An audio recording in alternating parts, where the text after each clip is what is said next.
Hermano, nuestro tiempo pasa muy rápido y queremos ir para la palabra del Señor. Me gustaría invitaros a abrir vuestras Biblias en el libro de Éxodo capítulo 12 y el versículo 1 al 11 vamos a leer para estar meditando hoy. Es culto de misiones, pero también es domingo de Pascua. Y hay un dicho que entre los cristianos siempre decimos que misión está en el corazón de Dios. Porque Dios fue el primero a hacer misiones. Él le prometió que enviaría y así lo hizo. Envió a su hijo cumpliendo su promesa, y ahora, después de enviar a su hijo, Él, como ejemplo que ha sido, también nos mandó ir por todos los lugares. Pero hoy vamos a recordar sobre la Pascua. Nos dice así Éxodo capítulo 12, el versículo 1. No tenemos mucho tiempo para ministrar. Dice así: habló Jehová a Moisés y a Aarón en la tierra de Egipto diciendo: este mes os será principio de los meses, para vosotros será este el primero en los meses del año.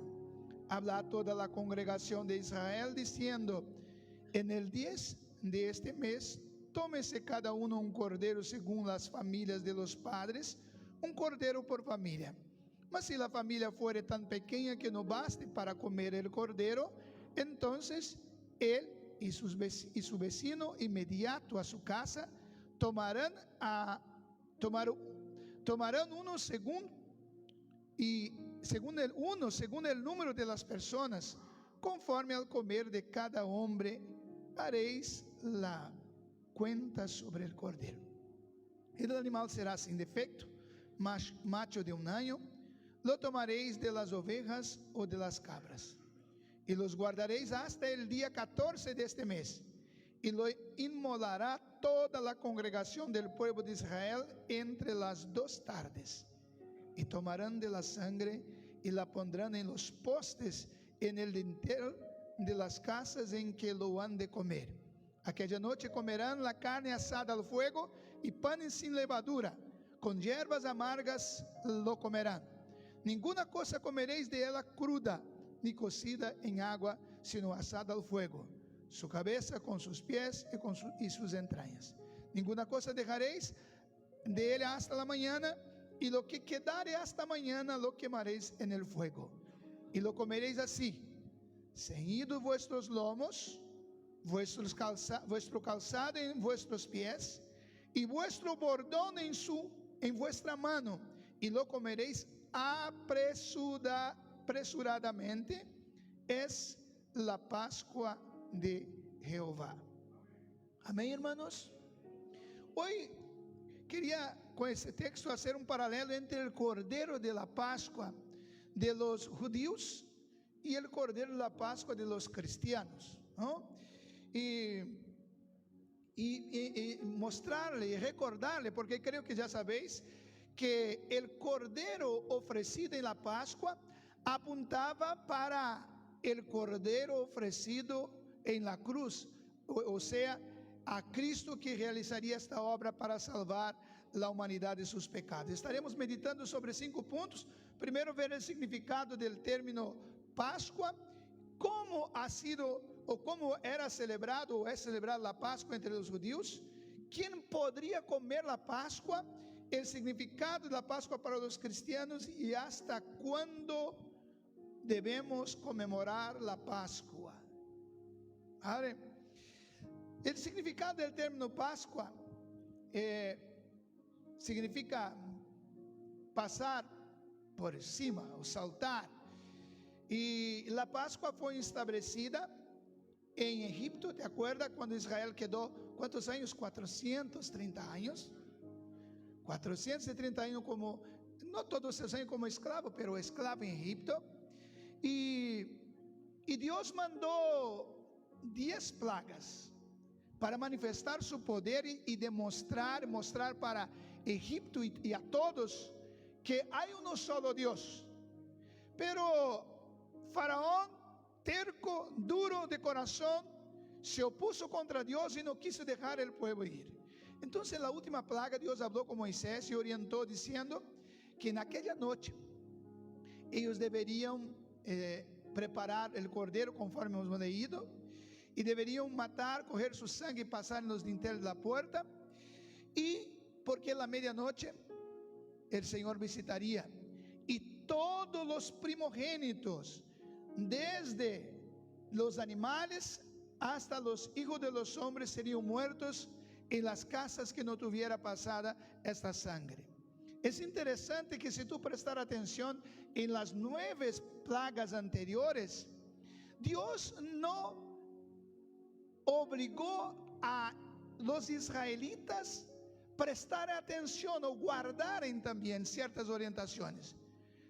Y Dios siempre los guardaba, ¿no? Estaba en la tierra de Gosén, Dios guardaba. Mandaba las plagas a Egipto, las ranas, un montón de cosas que tenía ahí. Pero los hebreos en su tierra tranquilo. Pero ahora esta plaga fue diferente. Dios dijo en todo lugar. Ahora entre los hebreos también tenían que hacer eso. En cualquier lugar. Y entonces sabemos que a medianoche el ángel pasó, y toda la casa que no había la sangre, el primogénito ha sido muerto. Y así ha muerto el hijo de Faraón, el primogénito, y entonces Faraón dejó a seguir. Entonces significa saltar por cima. Esto apuntaba para quien todos nosotros sabemos que apuntaba para Cristo. Para Cristo. ¿Quién recibe a Cristo como su único Señor, como su único Salvador? Él reconoce el sacrificio de Cristo en la cruz. Entonces Él tiene la protección a través de la sangre, a través del sacrificio de Cristo. Y la maldición no le alcanzará. ¿Tenéis la sangre de Cristo? Amén. Mira, ¿cómo deberían celebrar la Pascua? Voy a necesitar mucho de los hermanos para leer los textos. Vamos a leer Biblia. Y quiero que me acompañéis o deje encendida o abierta tu Biblia. ¿Cómo deberían celebrar la Pascua? El cordero debería ser apartado 4 días antes del sacrificio, dice el versículo 3 de Éxodo capítulo 12. Hablad a toda la congregación de Israel diciendo: en el 10 de este mes, tómese cada uno cordero, según las familias de los padres, un cordero por familia. Es interesante que si la familia fuera pequeña y no fuera lo suficiente para comer un cordero, debía ir para el próximo vecino más cercano e invitar para comer. Imagina que tivesse un problema con el vecino, el próximo, no, voy a invitar el próximo, no, eres lo que está al lado tuyo. Hermano, imagina, tú puedes invitar a todos tus vecinos a comer en tu casa, o tienes que saltar algunos. ¿Ah? Pero aquí tenían que invitar el próximo. Y debían elegir el cordero en qué día del mes, el día 10, y guardar hasta el día 14. El versículo 6 del capítulo 12 dice: y lo guardaréis hasta el 14 del mes. La pregunta que hacemos es: ¿por qué apartaban el cordero 4 días antes? Yo sé que la mayoría de vosotros para recordar. Porque el cordero debía ser evaluado para ver si no había defecto. Porque el cordero debería ser sin defecto, sin mancha, para no cometer el error de ofrecer un sacrificio al Señor o comer el cordero que no cumplía con sus requisitos. Se apartaba antes y se averiguaba para ver si realmente no estaba enfermo, era perfecto, porque estaba apuntando para el Señor Jesucristo. Y debía ser un cordero de 1 año, un cordero que todavía no había cursado, era un símbolo de pureza, de santificación. Cristo, nosotros vamos a ver que Cristo, Él fue examinado por muchos y muchas veces, y fue declarado por todos justo. Se dicen que el cordero, antes de ser sacrificado, el sumo sacerdote hacía una evaluación para ver si no tenía ningún defecto. Si no hubiera, entonces servía para comer la Pascua. Nuestro Jesús fue examinado por lo menos por toda su vida. Pero a los últimos días, quiero que acompañéis conmigo aquí sobre la inocencia de Jesús. Así como el cordero debería ser perfecto, y este cordero apuntaba para el verdadero cordero, Porque Juan el Bautista, cuando bautizaba y Jesús vino para ser bautizado, cuando él vio a Jesús, dijo a los que estaban con él: es ahí el Cordero de Dios, el que quita el pecado del mundo. Que nos quita el pecado es el Cordero llamado Jesucristo. Amén. Entonces mira primero Isaías capítulo 53 versículo 9. Fue profetizado por Isaías que él sería puro, inocente. 53 versículo 9 de Isaías dice: y se dispuso con los impíos su sepultura, mas con los ricos fue en su muerte, aunque nunca hizo maldad, ni hubo engaño en su boca. El profeta ya profetizaba respecto del Cordero que él sería puro, inocente, santo, sin pecado. Fue puesto en la sepultura con los impíos y con los ricos. Oh, hermano, es maravilloso, porque a 700 años Dios ya había mostrado para Moisés, para Isaías, que Cristo iba a ser sepultado en una sepultura de un hombre rico.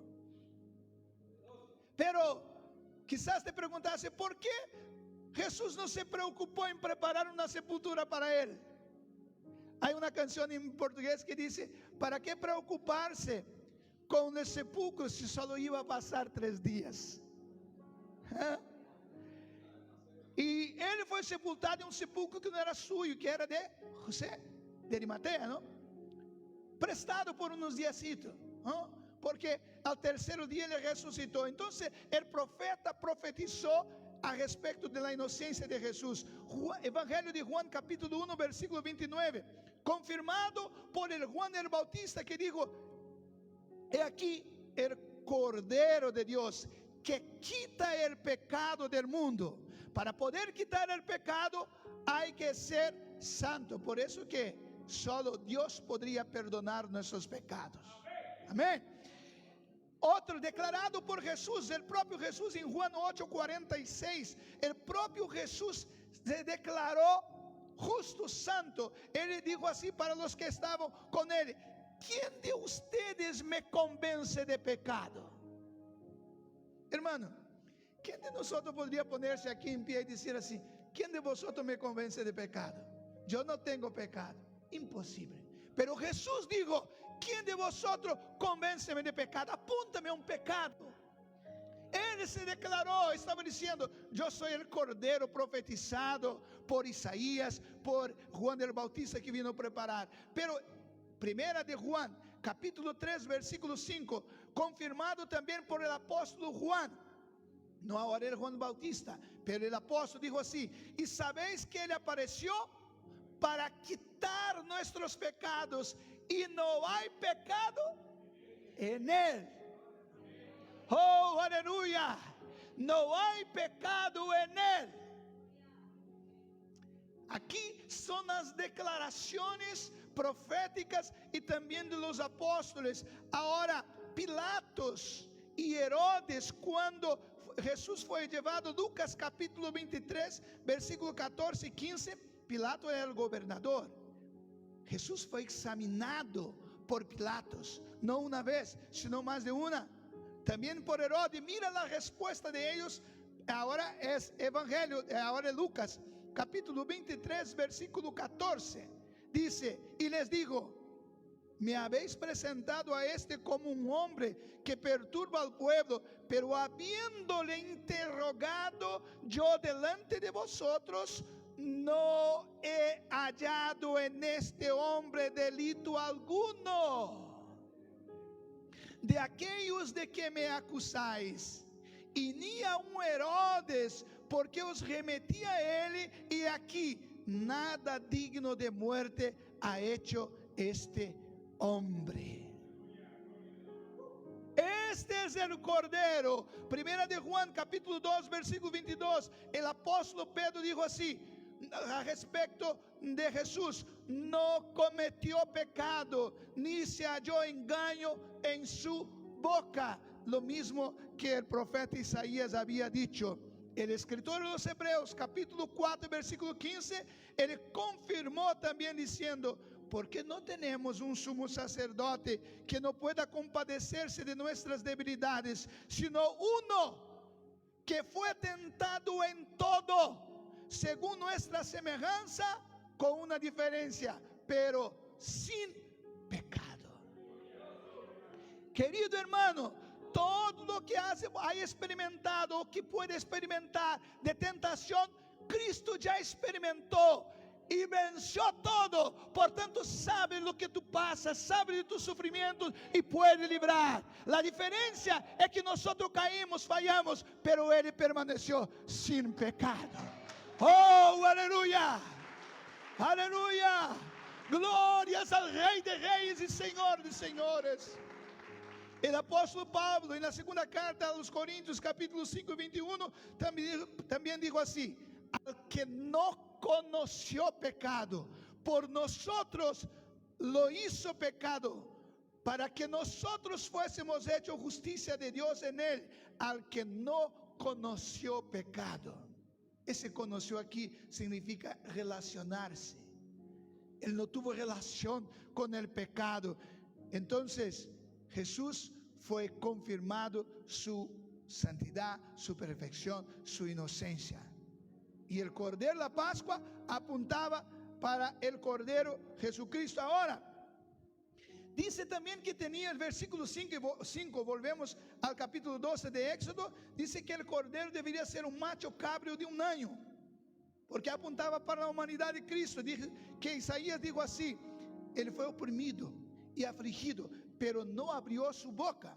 Como un cordero fue llevado al matadero, y como una oveja que enmudece delante de sus trasquiladores, tampoco Él abrió su boca.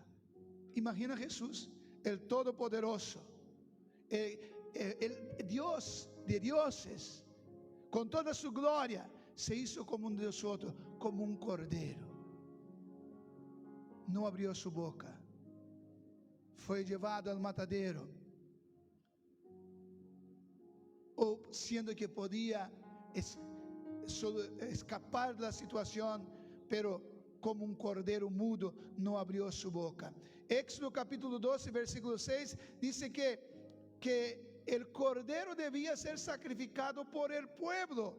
Dice el versículo 6: y lo guardaréis hasta el día 14 de este mes, y lo inmolará toda la congregación del pueblo de Israel entre las 2 tardes. Las 2 tardes, la tarde comenzaba a las 3 de la tarde, a las 6. Este es el horario que estaba diciendo. Y quien sacrificaba el cordero era el pueblo. ¿Y por quién Jesús fue sacrificado, fue crucificado? No fue por el pueblo. ¿Te acuerdas? Cuando Pilato dijo así: este hombre no tiene culpa. Y las autoridades religiosas decían: crucifícalo, crucifícalo. Y la multitud gritaba más todavía: crucifícalo, crucifícalo, crucifícalo. En Mateo nos dice, capítulo 26, 1 y 2: aconteció que cuando Jesús terminó todas esas palabras, dijo a sus discípulos: sabéis que después de 2 días se celebra la Pascua, y el Hijo del Hombre va a ser entregado para ser crucificado. Va a ser entregado para ser crucificado. Jesús sabía muy bien que iba a ser crucificado. Ahora, hermanos, prestéis atención en lo que sucedió mientras Jesús estaba siendo crucificado. Hermana Nea ha leído ese texto, pero no creo que mejor sea leído en Lucas. Voy a leer, porque los 3 evangelistas cuentan la historia de Jesús en perspectivas diferentes, porque tienen públicos diferentes. Entonces, el capítulo 23 de Lucas, versículo 44 al 49, nosotros vamos a ver lo que aconteció mientras Jesús estaba siendo crucificado, y también el resultado de su crucifixión. Versículo 44 dice: cuando era como la hora sexta, que representa a las 12 de nuestro horario, a la sexta, ¿no? Hubo tinieblas. Primera cosa, hubo tiniebla. Então Jesus foi crucificado, não sei qual é o horário por la manhã, pero bien por la manhã, ele passou por juízo, por mano de Pilatos e por mano de Herodes, que estava visitando Pilatos nesse tempo, visitando Jerusalém, porque era a festa da Páscoa. E a Bíblia diz, hermano, que Pilatos e Herodes estavam de mal um com o outro. Então, quando Pilatos supo que Jesus era galileu, ele disse assim: pero Herodes, que é o rei de Galileia, está cá, que solucione Herodes. E mandou para Herodes. Herodes não viu defeito nenhum também em Jesus.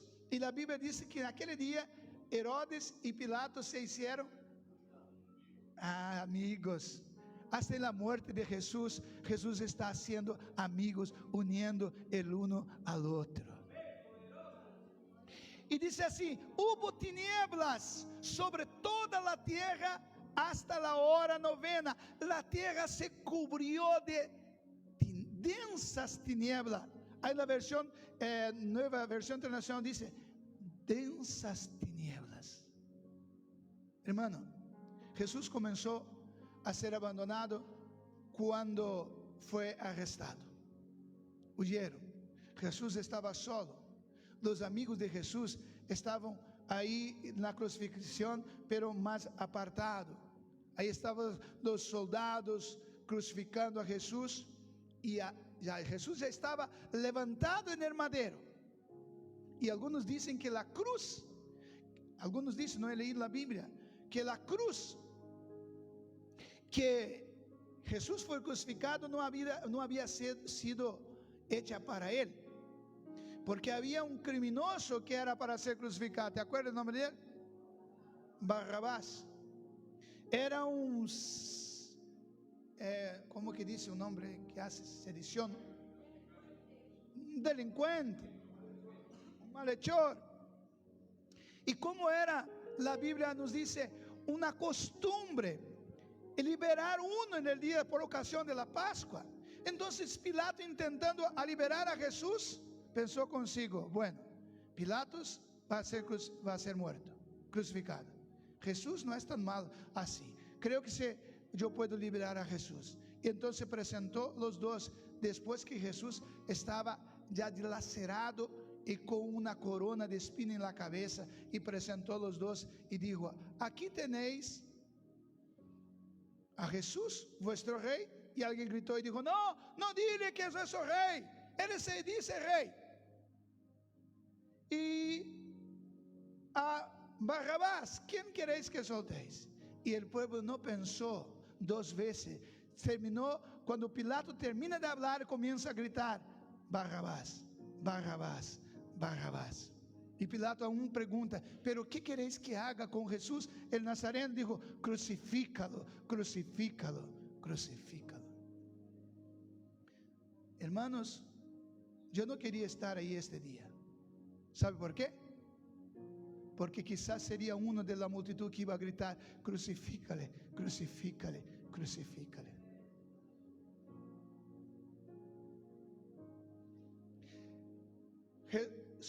Jesus foi para a crucifixión, e às 12 horas, mientras estavam os três em la cruz, os ladrones e Jesus, hubo tinieblas. El sol dejó de dar su brillo. Estava frio. ¿Te acuerdas que hacía frio? Jesus estava com roupa. Alguns dizem que estavam desnudos. Esse troço de trapo, que não sei como se referia, trapo para cobrir parte do corpo de Jesus, é simplesmente uma maneira de não exponer, pero segundo alguns comentaristas bíblicos, se crucificava desnudo, em um lugar alto, cerca de uma carretera, para que todos passassem e mirassem, lo viessem. Nuestro Salvador estava allí. Mientras estava allí, los outros estavam dizendo: salvaste a tantos e agora não puedes salvar-te a ti mesmo. Bájate da cruz e creemos que tu eres el Cristo. Jesus não tinha nenhuma dificuldade para bajar de la cruz. Hubo tinieblas y sobre toda la tierra hasta la hora novena, hasta las 15 de la tarde. De las 12 a las 15 horas el sol se escondió. El velo del templo se rasgó por la mitad. Las autoridades religiosas que condenaron a Jesús, ahora Jesús estaba ya crucificado, probablemente fueron al templo preparar para Pascua, porque el cordero comenzaba a ser sacrificado a las 3 de la tarde, a las 6. Entonces tenían que estar ahí para examinar el cordero. Pero a las 3 horas de la tarde, cuando Jesús entrega su espíritu al Padre, la Biblia dice que el velo del templo se rasgó de arriba abajo. Para explicar un poquito, yo sé que la mayoría entiende, pero en el templo había algunos lugares. Nosotros heredamos este modelo del templo, de las sinagogas, porque ahí estaba el lugar santo, entraban los sacerdotes, los natural, pero aquí, lugar santo de los santos, solo el principal sacerdote, el sumo sacerdote, entraba una vez por año, y aquí era separado por una cortina. Y según algunos historiadores, la cortina era tan gruesa que medía 12 centímetros de grosor. Era tan fuerte que necesitaba la fuerza de 12 juntas de bueyes para poder rasgarla. Estaba ahí este velo, ¿sabe lo que significaba? La barrera que nos separaba de Dios, nuestros pecados, que era imposible deshacerse con la fuerza del hombre. Pero aquel día, cuando Cristo se entregó, el velo se rompió de arriba abajo, porque fue rasgado por el poder de Dios, diciendo: acabó la separación, podéis adentrar libremente a mi presencia. Oh, aleluya.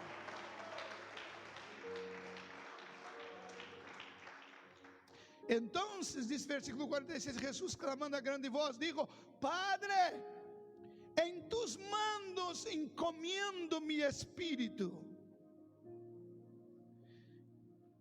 Y habiendo dicho esto, expiró. Jesús entregó y después expiró e inclinó la cabeza. Cuando el centurión era el jefe de 100 soldados. Cuando el centurión vio lo que había acontecido, porque había acontecido, dice, dio gloria a Dios. Yo entiendo que él reconoció que Cristo era el Salvador.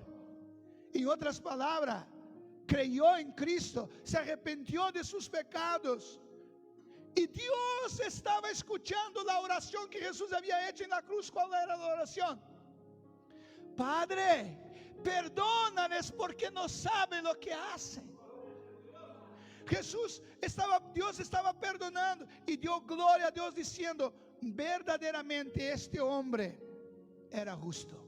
Ahora, hasta el centurión también testifica de la santidad, de la perfección, de la inocencia o de la justicia de Jesús, que Jesús era justo. Versículo 48. Pero no solo el hombre, este centurión fue tocado y creyó en Cristo, sino dice toda la multitud de los que estaban presentes en este espectáculo. Para muchos era espectáculo. Viendo lo que había acontecido, se volvían golpeándose el pecho. ¿Qué estamos diciendo? ¿Qué hemos hecho? ¿Qué hemos hecho? ¿Qué hemos hecho? Y se cumplió lo que Jesús dijo: cuando yo fuera levantado a la cruz, lo atraeré a todos a mí. Hermanos, no sé, pero creo que voy a decir algo que quizás nunca he escuchado. Si estoy equivocado, la Biblia no dice eso, pero yo creo que cuando Cristo murió en la cruz, Jesús salvó la mayoría de la multitud. Porque la Biblia dice que la multitud salió golpeando el pecho. Es una manera de decir, hemos hecho cosas malas, ¿qué hemos hecho? Y se cumplió que Jesús dijo, cuando yo fuera levantado, yo os atraeré todo a la cruz. Y dice continúa el versículo, pero todos sus conocidos y las mujeres que le habían seguido desde Galilea estaban cerca de la cruz, lejos, mirando estas cosas. Tengo que apresar.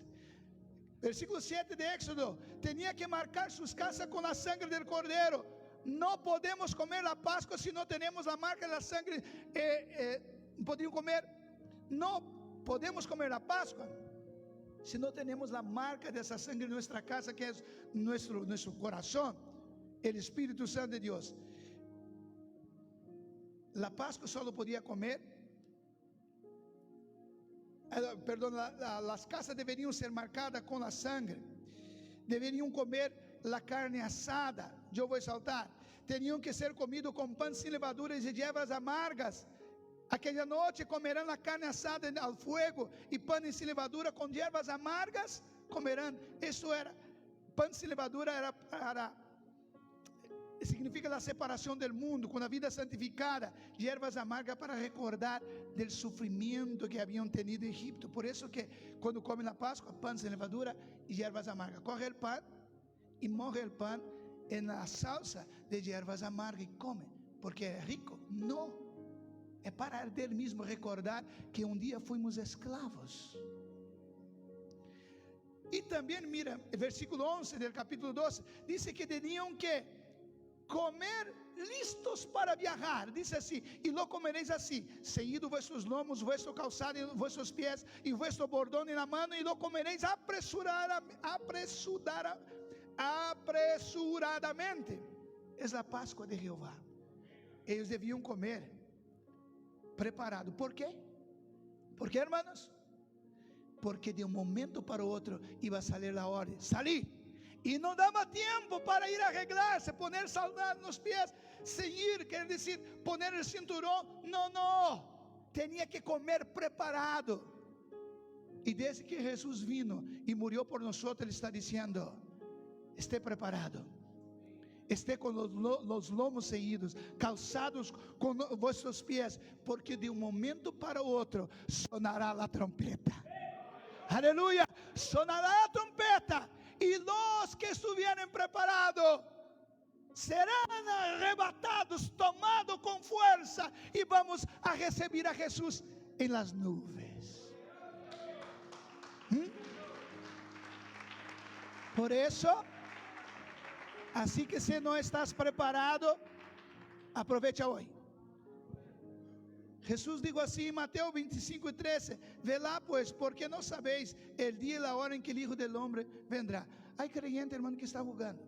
Hay creyente que está, vuelvo a decir, encima del muro, ¿no? Estoy aquí, cualquier cosa, es solo saltar del otro lado. No, quien está encima del muro ya pertenece al diablo. Porque tú no tienes poder sobre la vida. Si tú no decides ahora y piensas que podrás decidir antes un poquito de tu muerte, te engañas. Versículo 46, permítame, hermano, no podía romper ningún hueso. Mira lo que dice Juan capítulo 19, versículo 31 y 36. Había sido profetizado que sus huesos no podían ser rotos. Mira lo que dice el texto, versículo 31 del capítulo 19. Entonces los judíos, por cuanto era la preparación de la Pascua, esto era después de las 3 horas, ¿no? Y luego tenía que preparar la Pascua a fin de que los cuerpos no quedasen en la cruz en el día de reposo, pues aquel día era reposo, era de gran solemnidad. Rogaron a Pilato que se les quebrasen las piernas y fuesen quitados de allí. Vinieron pues los soldados y quebraron las piernas al primero y asimismo al otro que había sido crucificado con él. Mas cuando llegaron a Jesús, como le vieron ya muerto, no le quebraron las piernas. Pero uno de los soldados se abrió el costado con una lanza y al instante salió sangre y agua. Y él que vino y el que lo vio da testimonio, y su testimonio es verdadero. Y él sabe que dice verdad, para que vosotros también creáis. Porque estas cosas sucedieron para que se cumpliese la escritura. No será quebrado hueso ninguno. Y también toda escritura dice, mirarán al que traspasaron.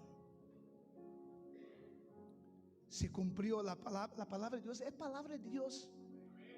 Dios dijo a través del salmista, ningún hueso no podía ser quebrado. El cordero no podía ser quebrado los huesos. Entonces tenía que sacar la cruz.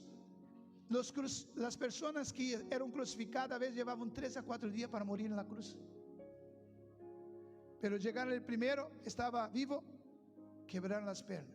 Llegaron el otro, las piernas. Pero cuando miraron para Jesús, se dieron cuenta que estaba muerto. Pero para certificarse, atravesaron con una lanza, conforme la profecía. ¿Quién podrá comer la Pascua, hermano? Versículo 43, 45 y 48 de Éxodo. Presta atención, es muy importante eso. Éxodo 12, 43 dice así: Jehová dijo a Moisés, Aarón, esta es la ordenanza de la Pascua, ningún extraño comerá de ella, a menos que estuviera dispuesto a someterse a circuncisión. Dice así: mas si algún extranjero morare contigo y quisiere celebrar la Pascua para Jehová, séale circuncidado todo varón, y entonces celebrará y será como uno de vuestra nación, pero ningún incircunciso comerá de ella. ¿Qué significa la Pascua para nosotros?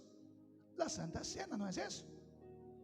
Y algunos se pelean y dicen, no, yo tengo que examinar cómo, nadie puede prohibirme. Pero aquí la Pascua solo podía comer quien aceptaba a ser circuncidado, a ser parte del pueblo de Dios, si no, no podía participar. ¿Y por qué que las personas vienen y no quieren comprometerse con Cristo ni con la iglesia y quieren participar? Y algunos, si no permiten, nosotros no prohibimos, pero siempre orientamos, ¿no? Ahora, el significado de la Pascua para los cristianos, y voy terminando. Lucas capítulo 22, versículo 14 al 20. Así como para los judíos la Pascua simbolizaba ¿qué? La liberación del pueblo de la esclavitud, ¿no? Para el cristiano simboliza también la liberación, pero de la esclavitud del pecado. La Santa Cena del Señor, la Santa nosotros acrescentamos, ¿no? La cena, la Pascua. Jesús, cuando llegó cerca de la Pascua, los discípulos dijeron, ¿dónde queréis que preparemos la Pascua? Y Jesús dio sus orientaciones. Pero la Pascua se celebraba en el viernes o comienzo del viernes. Bueno, los corderos muertos de las 3 a las 6 de la tarde, pero Jesús se adelantó la Pascua un jueves por la tarde, después de las 6, que ya comienza nuestro viernes. Jesús se reunió con sus discípulos del aposento alto, ¿no? Para comer la Pascua, y dijo así: he deseado mucho comer con vosotros esta Pascua antes que padezca. Y mientras comía la Pascua, hizo algunas cosas, y entre ellas tomó el pan y dijo: este pan es el símbolo de mi cuerpo, que será entregado por vosotros. Y después la misma también tomó la copa y dijo: esta es el nuevo pacto en mi sangre. Profetizado en Jeremías 31, el nuevo pacto. Y tomó el pan y dio gracias y lo partió y les dijo, diciendo: esto es mi cuerpo que por vosotros es dado. Haced esto en memoria de mí. Entonces termino diciendo el quinto punto: ¿hasta cuándo debemos conmemorar? ¿No? Y después el versículo siguiente también dice que tomó la copa y les explicó. Él estaba haciendo un nuevo pacto. Que es un pacto, es un acuerdo entre Dios y el hombre que establece un medio para las bendiciones. Dios establece un medio. Jesús está diciendo: yo voy a hacer un nuevo pacto que hago con vosotros. Voy a entregar mi sangre, mi carne, para rescatar de vuestros pecados. Y digo, De igual maneira, después que hubo cenado, tomó la copa diciendo: esta copa es el nuevo pacto en mi sangre, que por vosotros es derramado. 1 Corintios 11:26 nos dice hasta cuándo que debemos conmemorar. Dice así: así que todas las veces que comieres este pan y bebieres la copa, la muerte del Señor anunciáis hasta que venga. Póngate en pie. Como Él no vino, todavía nosotros estamos recordando la muerte de Cristo. Por tanto, mi querido hermano, la Pascua simboliza la liberación de la esclavitud de Egipto. Nuestra Pascua significa la liberación de nuestros pecados. Escucha, tienes que entender que eres un pecador y que no puedes salvarte a ti mismo.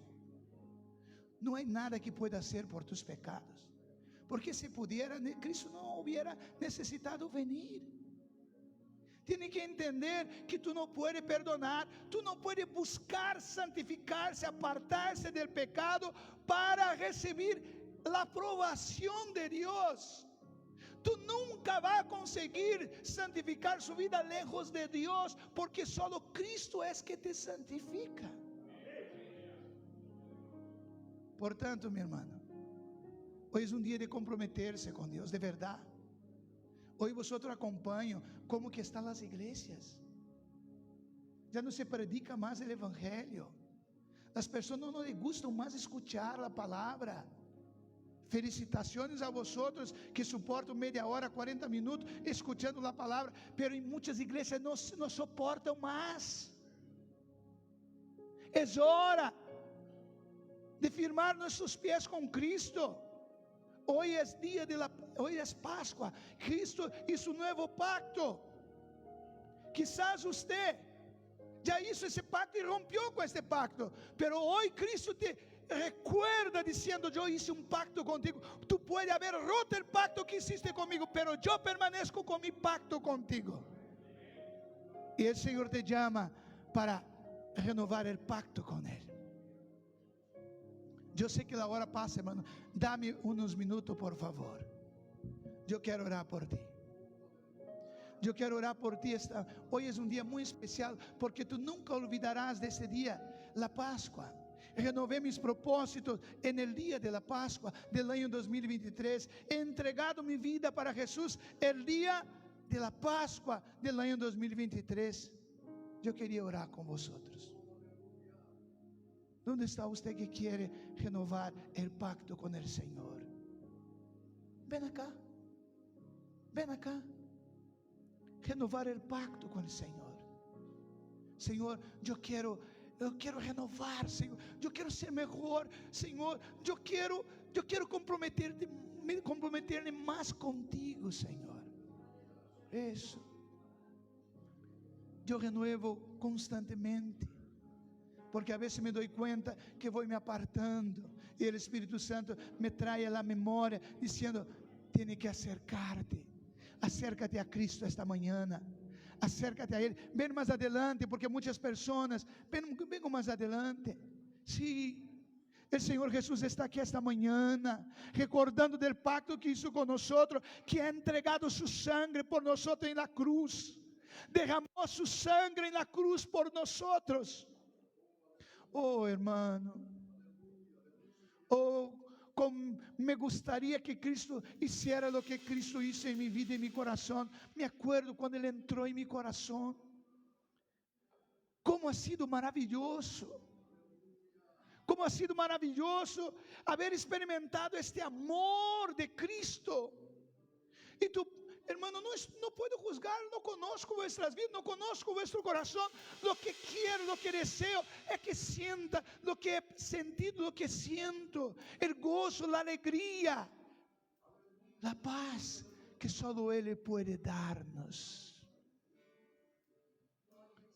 Bendito sea tu santo nombre, Señor. Sea glorificado esta mañana, Señor.